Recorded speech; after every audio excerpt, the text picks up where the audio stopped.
के कार्यक्रम में मच गई है भगदड़। शिव महापुराण की कथा के दौरान भीड़ बेकाबू हो गई। भगदड़ में कई लोग घायल हुए हैं। कहां घायल हुए वो भी हम आपको अभी बताएंगे। मेरठ का यह मामला है। मेरठ में कथावाचक प्रदीप मिश्रा के कार्यक्रम में भगदड़ मच गई। शिव महापुराण की कथा चल रही थी और उसी दौरान भगदड़ की स्थितियां बन गई। भीड़ बेकाबू हो गई। कई लोग इसमें घायल हो गए हैं। मेरठ का यह पूरा मामला है।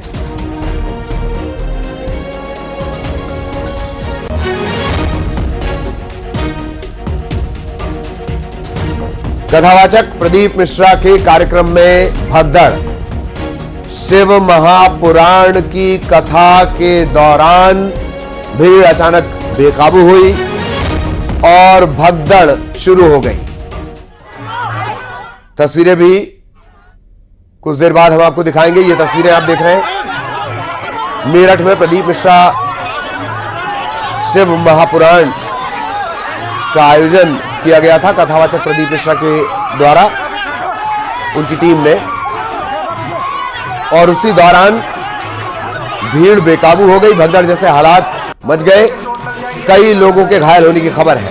मेरठ में ये पूरा कार्यक्रम रखा गया था।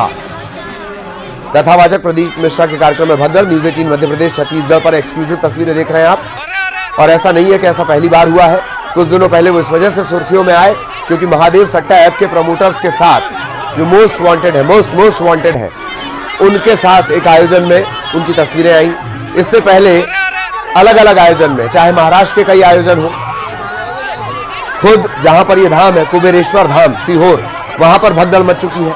कई बार लोगों की जान जा चुकी है।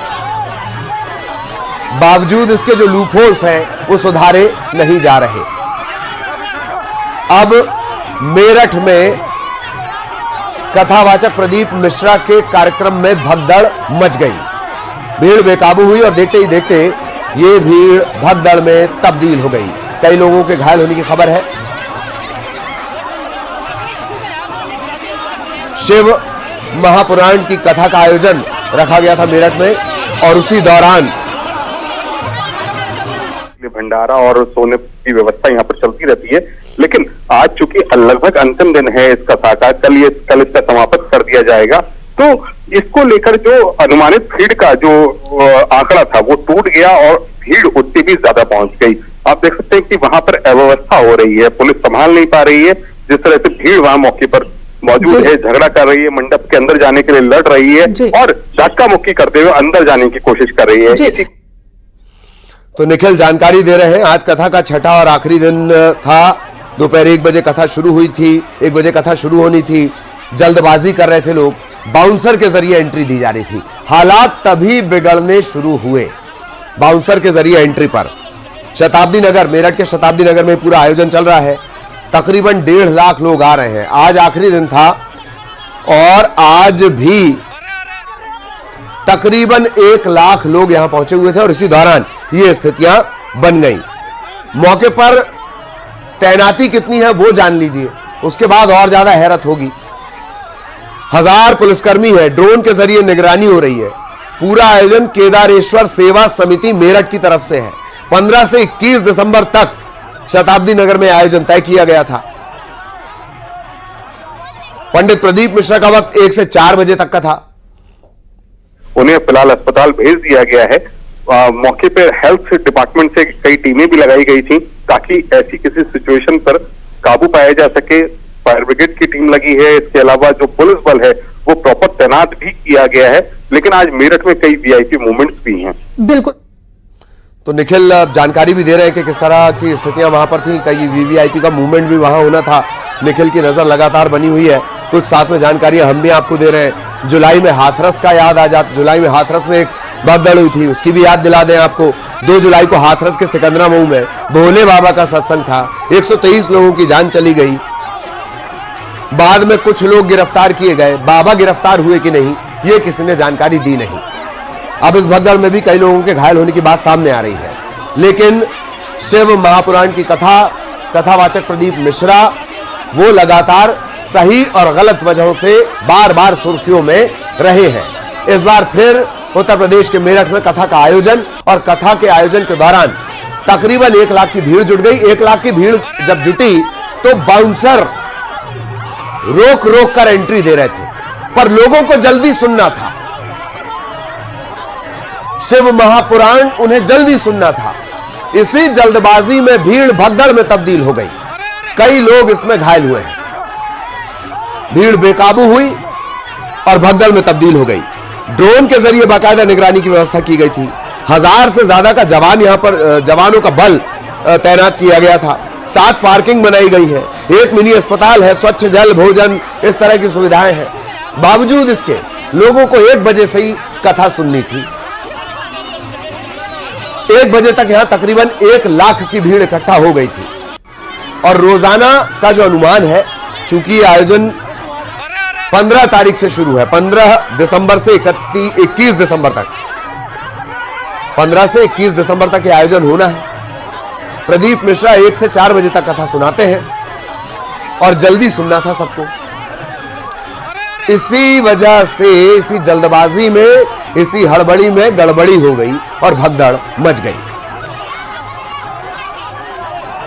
व्यवस्थाओं की फिर बात कर ली जाए। 1000 पुलिस वाले, ड्रोन के जरिए निगरानी, 7 पार्किंग, आसपास 5000 सीसीटीवी, भारी वाहनों को डायवर्ट कर दिया गया था। बावजूद इसके भीड़ बेकाबू हुई और स्थितियां बिगड़ती चली गई। बुजुर्ग और महिलाएं इस भगदड़ के दौरान दब गए।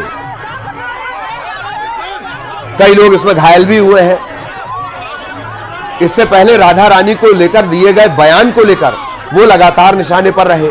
आखिरकार माफी मांगनी पड़ी थी। कुछ दिनों पहले ही दुबई में शिव महापुराण की कथा का आयोजन हुआ। तब सौरभ चंद्राकर और रवि उप्पल के साथ फोटो खिंचाने को लेकर सुर्खियों में रहे। है क्योंकि उस तरह से वहां पर पुलिस फोर्स मौजूद होना चाहिए था ताकि उन्हें संभाला जा सके। लेकिन और पुलिस निखिल बताएं।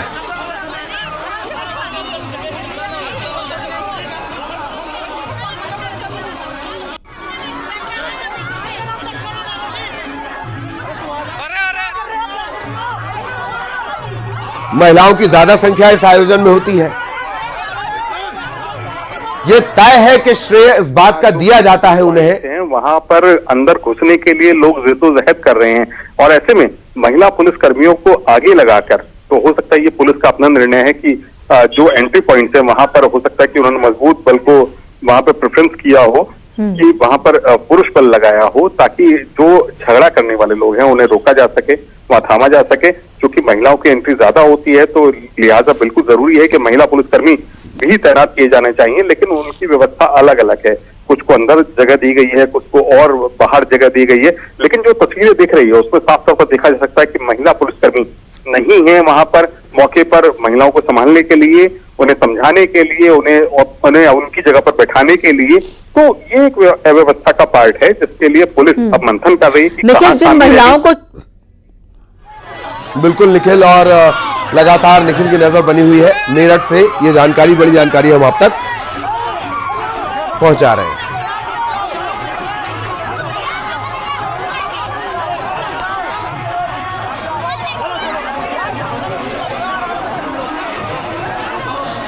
है ताकि सही से इलाज हो सके और उन्हें कोई ऐसी दिक्कत ना हो। लेकिन 5 से 7 महिलाएं घायल हैं जिस तरह तस्वीरों में देखा जा सकता है। और पंडित प्रदीप मिश्रा के बारे में बताया जा रहा है कि अब से कुछ ही देर में वो मंच पर पहुंचते हुए नजर आएंगे। जी तो कुछ ही देर में मंच पर पहुंचते हुए वो नजर आएंगे। अलग अलग कैमरे से, न्यूज़ 18 के अलग अलग कैमरों से ये तस्वीरें इस वक्त हम आपको दिखा रहे हैं। भगदड़ के ठीक बाद की स्थितियां और कुछ देर पहले की स्थिति जब लोग एंट्री करने की कोशिश में थे, और भगदड़ के बाद अब पुलिस बल यहां पर पहुंच चुका है। निखिल जिस तरह से जानकारी दे रहे हैं, बड़ी चूक, बड़ी लापरवाही यहां पर हुई कि महिलाओं की संख्या हमेशा इनके आयोजन में ज्यादा होती है। बावजूद इसके महिला पुलिस बल या महिला बाउंसर की व्यवस्था पर्याप्त होनी चाहिए थी, जो नजर नहीं आई। मेरठ में यह बड़ा आयोजन 15 से 21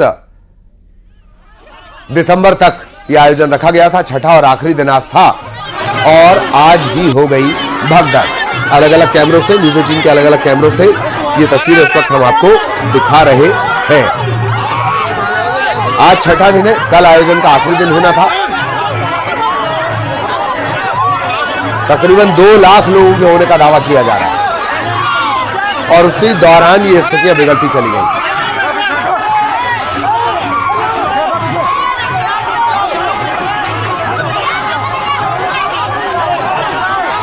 भगदड़ में 5 से 7 महिलाओं के घायल होने की बात कही जा रही है। सारा विवाद शुरू होता है बाउंसर्स के आने के बाद। बाउंसर इस वजह से आए ताकि हालात को काबू में करें, भीड़ को भीड़ बने रहने दें, भीड़ के अंदाज में चलती रहे। पर भीड़ जब बेकाबू होती है तो वो अपना आपा खोती है। वही हुआ यहां पर भी। और प्रदीप मिश्रा के एक और कार्यक्रम इस वजह से, इनके कार्यक्रम में भगदड़ का लंबा चौड़ा इतिहास है। महाराष्ट्र में इनके आयोजन उठाकर देख लीजिए, खुद सीहोर में कुबेरेश्वर धाम में होने वाले इनके आयोजन उठाकर देख लीजिए। भगदड़ होने का लंबा चौड़ा इतिहास, बावजूद इसके व्यवस्थापक वही चूक करते हैं जो हर बार होती है। शिव महापुराण कथा के दौरान भीड़ बेकाबू हो गई, कथा के दौरान भगदड़ मच गई, कई लोग घायल हो गए। इसमें महिलाओं और बुजुर्गों की संख्या ज्यादा बताई जा रही है।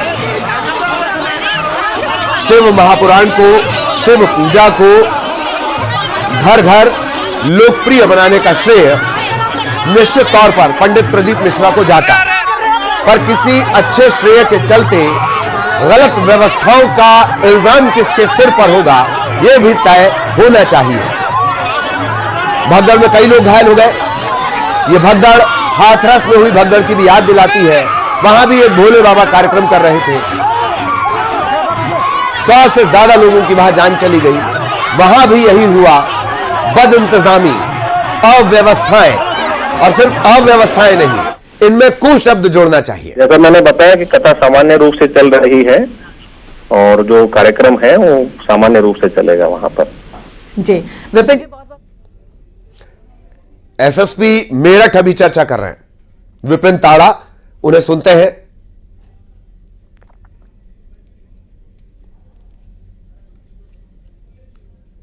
एसएसपी विपिन ताड़ा से हम बातचीत करने की कोशिश कर रहे हैं। क्या कुछ अपडेट उनके पास है? एसएसपी विपिन ताड़ा जो उनके माताहतों ने उन्हें दिया है या मौके से उन्हें मिला है, वो हम जानने की कोशिश कर रहे हैं एसएसपी विपिन ताड़ा से। इतना भारी भरकम बल होने के बावजूद भीड़ बेकाबू कैसे हुई? निखिल हमारे साथ जुड़ गए हैं, निखिल के पास आपको लिए चलेंगे। निखिल, क्या कुछ अपडेट है अब तक का? सिलसिलेवार बताएं कि कैसे घटनाक्रम, ये भीड़ अचानक से भयंकर हो गई। निखिल, देखिए, पंडित प्रदीप मिश्रा की कथा को सुनने के लिए काफी भीड़ उमड़ रही है। रेगुलर 3 से 4 दिन से ये पूरा कार्यक्रम चल रहा है और कल ये कार्यक्रम समाप्त भी हो जाएगा। पंडित प्रदीप मिश्रा को सुनने के लिए शताब्दी नगर में आयोजन किया गया था। बताया गया था कि 1.5 से 2 लाख लोग रोजाना इस कथा को सुनने के लिए आएंगे, लेकिन एंट्री गेट में घुसने को लेकर महिलाएं बिल्कुल बेकाबू हो गई। वहां पर थोड़ा सा धक्का मुक्की हुई और कुछ महिलाएं जमीन पर गिर गई। आप देख सकते हैं तस्वीरों में कि किस तरह से महिलाएं जमीन पर गिरी है। पुलिस बल वहां मौके पर मौजूद था, लेकिन अभी बताया जा रहा है कि महिला पुलिस बल वहां मौके पर मौजूद नहीं था, जिससे थोड़ा सा हड़बड़ी हुई और महिला को उठाने में कुछ देरी हुई। उन्हें चोट लगी है। वहां जो मेडिकल कैंप था, उस मेडिकल कैंप के जो कर्मचारी थे उन्होंने उसको अटेंड किया और उसके बाद उन्हें उनके परिवार के साथ रवाना भी कर दिया गया है। फिलहाल हालात सामान्य हैं, लेकिन जिस तरह से थोड़ा सा अव्यवस्था का माहौल था तो उसको लेकर लोगों के मन में भय जरूर व्याप्त हुआ है कि इतने बड़े आयोजन में अगर अव्यवस्था हो रही है तो फिर कैसे पुलिस प्रशासन और जो सुरक्षा के जो दावे करने वाली एजेंसियां हैं वो लोग क्या कर रहे हैं, एलआईयू तंत्र क्या कर रहा था, कैसे इतनी अव्यवस्था हुई। हैरानी की बात तो यह है निखिल, हैरानी की बात तो यह है, इसी सूबे ने अभी देखा कि भोले बाबा की भगदड़ में 100 से ज्यादा लोगों की जान चली गई। खुद जो प्रदीप मिश्रा है, इनके कार्यक्रम की लंबी चौड़ी एक हिस्ट्री है भगदड़ की, बावजूद इसके वही सेम अव्यवस्था रिपीट हो रही है।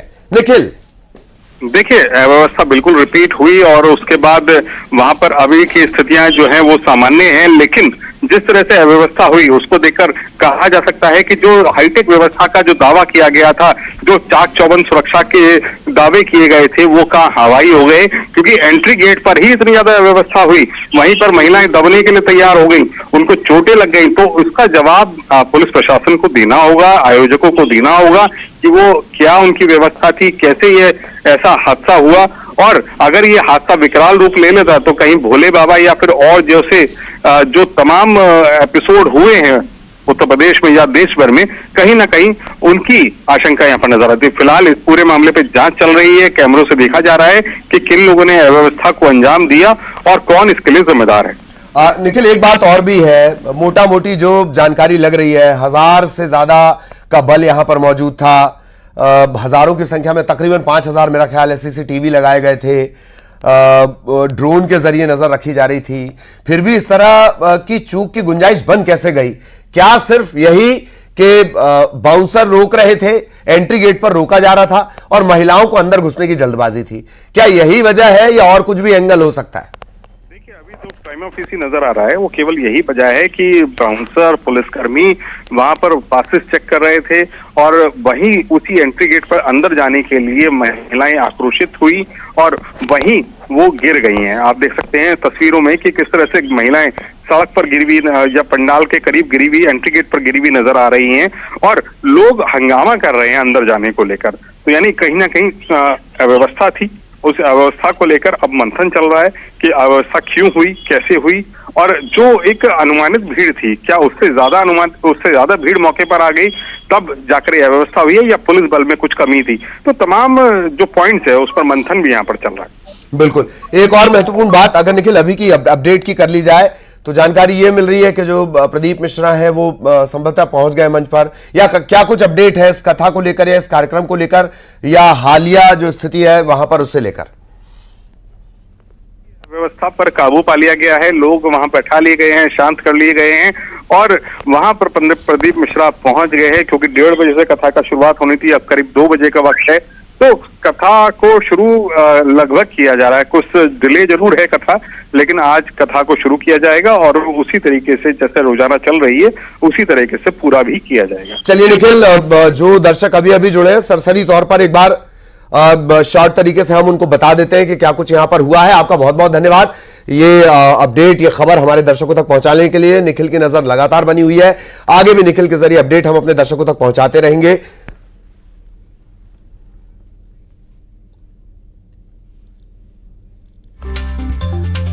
और रमाकांत दुबे भी हमारे साथ जुड़े हुए हैं, उनके पास आपको लिए चलेंगे। रमाकांत, मेरठ से खबर आ रही है, पंडित प्रदीप मिश्रा कथावाचक और उनका आयोजन में भगदड़ मच गई, 5 से 7 महिलाओं और बुजुर्गों के घायल होने की खबर है। हालांकि ये जो आंकड़ा है ये अभी एकदम साफ नहीं है, दावा किया जा रहा है कि हालात काबू में कर लिए गए हैं। रमाकांत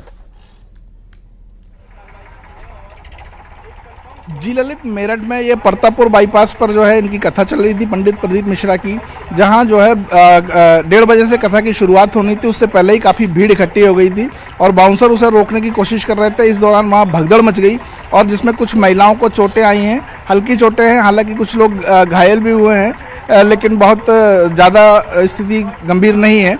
लेकिन फिलहाल हालात को संभाल लिया गया है और कथा जो है वो 2 बजे से शुरू होनी है और कुछ देर में ही हालात सामान्य कर लिए गए और कथा जो है फिर से शुरू होने वाली है इनकी। तो हालात को सामान्य कर लिया गया, ये जानकारियां आ रही हैं। एक लंबा चौड़ा इतिहास भी है रमाकांत, कुबेरेश्वर धाम से लेकर महाराष्ट्र के जो इंसिडेंट रहे हैं, इस तरह के बड़े आयोजन और हर बार वही एक चूक के अनुमान से ज्यादा भीड़ आ गई, पर उसका कोई सॉल्यूशन नहीं है। रमाकांत जी ललित, पंडित प्रदीप मिश्रा की जो लोकप्रियता है, उनके शिव महापुराण की जो कथा कहते हैं, तो शिव कथा को लेकर वो काफ़ी लोकप्रिय हैं। मध्य प्रदेश ही नहीं, अन्य राज्यों में भी उनकी कथाएं लगातार चलती रहती हैं। महाराष्ट्र में भी कथा हुई उनकी, छत्तीसगढ़ में भी कथा होती है, गुजरात में भी कथा होती है। तो जो भीड़ है वो लाखों की तादाद में आती है। यहाँ कुबेरेश्वर धाम में भी कई बार जो है वो 5 लाख से 7 लाख के करीब की भीड़ इकट्ठा हुई है और यहाँ भी कुछ ऐसे हादसे हुए हैं, भगदड़ मची है। पिछली बार जब रुद्राक्ष वितरण के दौरान भी यहाँ जो है कुछ महिलाओं को चोटें आई थी और कुछ महिलाएं घायल भी हुई थी। तो ये भीड़ का जो नियंत्रण है वो कहीं ना कहीं प्रशासन अपनी व्यवस्था तो करता है, लेकिन भक्त जो है कुछ ज़्यादा उत्साहित होते हैं और पंडित जी से मिलने या उनके चरण छूने के चलते इस दौरान इस तरह की भगदड़ के मामले सामने आए हैं। अब क्या कुछ अपडेट मेरठ में इस घटनाक्रम को लेकर मिल पा रहा है? मेरठ में ये परतापुर बाईपास पर शुपीना गांव है। शुपीना गांव के पास ही पंडाल लगा था जहां कथा हो रही है और वहां अब हालात को सामान्य कर लिया गया है और कथा की जो है वो फिर से शुरुआत हो गई है और पुलिस प्रशासन ने भी वहां पर्याप्त व्यवस्था की है और उसके बाद कथा को दोबारा फिर से शुरू कर दिया गया है। लंबा चौड़ा जाप्ता यहाँ बताया जा रहा है, मतलब पुलिस बल यहाँ पर बताया जा रहा है, 1000 से ज्यादा पुलिस बल की बात आ रही है। जब ये पता है कि महिलाओं के बीच पंडित जी की इतनी लोकप्रियता है तो एंट्री गेट ज्यादा बनाने चाहिए या महिलाओं के लिए अलग से व्यवस्था करनी चाहिए, ऐसा क्यों नहीं किया गया होगा? जी, ये पूरा मामला कहीं ना कहीं व्यवस्थाओं में कमी के चलते ही सामने आया है। अगर जिस तरह से पुलिस बल की मौजूदगी है, 1000 से ज़्यादा पुलिस वाले वहाँ लगे हुए हैं, एंट्री गेट भी बनाए गए हैं, लेकिन भीड़ इतनी ज़्यादा हो जाती है कि उसको संभालना बहुत मुश्किल हो जाता है। हालांकि हालात को अब काबू में कर लिया गया है, हालात सामान्य हो चुके हैं और कथा शुरू कर दी गई है और कहीं ना कहीं पुलिस प्रशासन की मुस्तैदी और ज़्यादा बढ़ाई जाने की ज़रूरत है और एंट्री गेट या महिला भक्तों के लिए अलग से कुछ व्यवस्था किए जाने की भी वहाँ सख्त ज़रूरत देखी जाती है, क्योंकि ऐसे आयोजनों में भीड़ जो है अति उत्साह में कुछ इस तरह के कदम उठा लेती है कि जिससे कुछ लोग घायल हो जाते हैं और चोटिल हो जाते हैं और इस तरह की व्यवस्थाएं बनाने के लिए प्रशासन और खुद कथावाचकों को भी अपने स्तर पर भी कोशिशें करनी चाहिए। जाहिर तौर पर कम से कम एक अपील तो की ही जा सकती है। इतनी बड़ी बड़ी जगह जाते हैं, जैसे आपने बताया महाराष्ट्र जाते हैं, पूरे देश में उनके दौरे होते हैं, खैर दुबई तक में उनके दौरे हो जाते हैं, दुबई में बड़े बड़े लोग उनके साथ फोटो खिंचवाते हैं। वो भी अपील कर सकते थे कि भाई इस तरह से अव्यवस्थाएं ना फैलाई जाएं।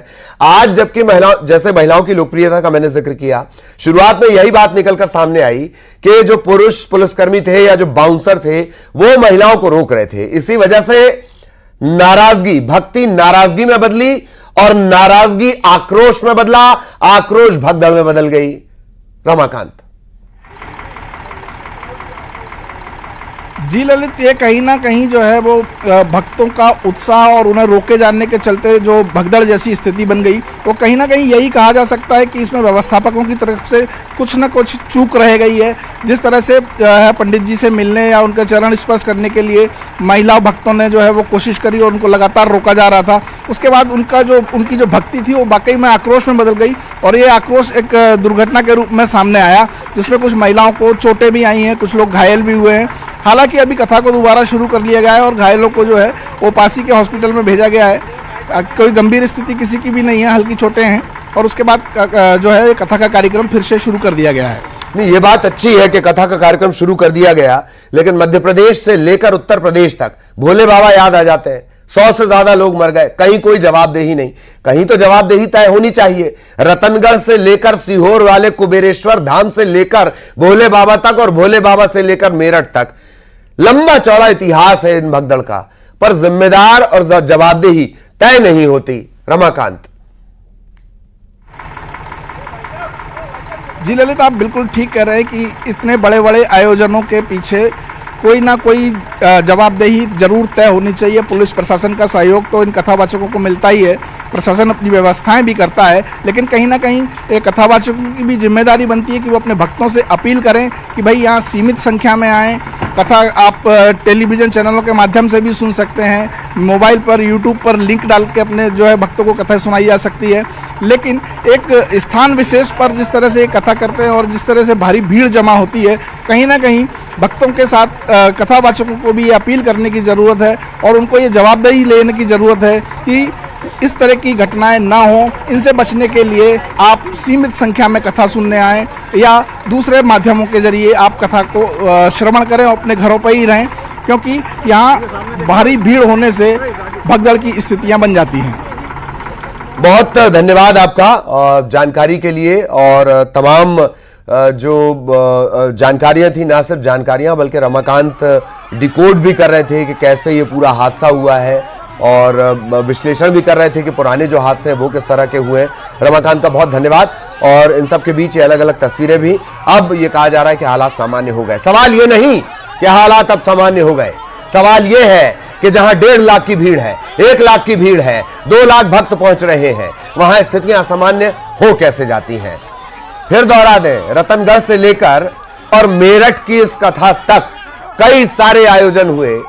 आयोजन पहले भी होते थे, आजादी के पहले से आयोजन होते रहे, भगदड़ों के सिलसिले उससे पुराने हैं, पर सवाल यह कहीं से तो जवाबदेही तय होगी, किसी की तो जवाबदेही तय होगी। 4 से 5 लोगों के घायल होने की बात सामने आ रही है, महिलाओं और बुजुर्गों की संख्या इसमें ज्यादा है। अभी स्थितियां काबू में होने का दावा किया जा रहा है।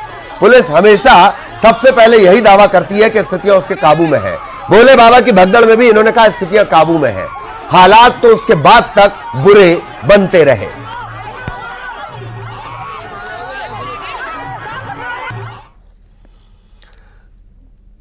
और अब तेज रफ्तार खबरें।